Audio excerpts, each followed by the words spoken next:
President Donald Trump and his French counterpart, Emmanuel Macron, are meeting today in Paris. The two leaders are looking to set aside differences on trade and climate change in favor of common ground on issues like counterterrorism. Correspondent Mark Irons reports from the White House. Good evening, Mark.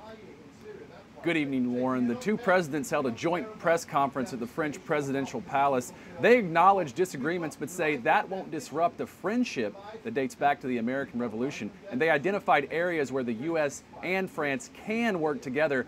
Fighting terrorism and resolving the Syrian civil war are two of those areas. I understand President Trump also addressed the controversy over his son Don Jr.'s meeting with a Russian attorney during last year's campaign. That's right. The president defended his son, saying most people would have taken that meeting. He called it opposition research and said it's, quote, very standard in politics. That contradicts what his nominee to head the FBI said yesterday in testimony to Congress.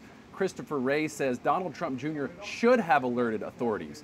President Trump continues to downplay the meeting, saying, quote, nothing happened as a result. The president also said he believes the Russian attorney was here with the approval of President Obama's Attorney General Loretta Lynch. That's right. President Trump did say the Russian attorney was here because of former Attorney General Lynch. He clarified that statement by adding, maybe he's wrong, but that is what he had been told, Lauren.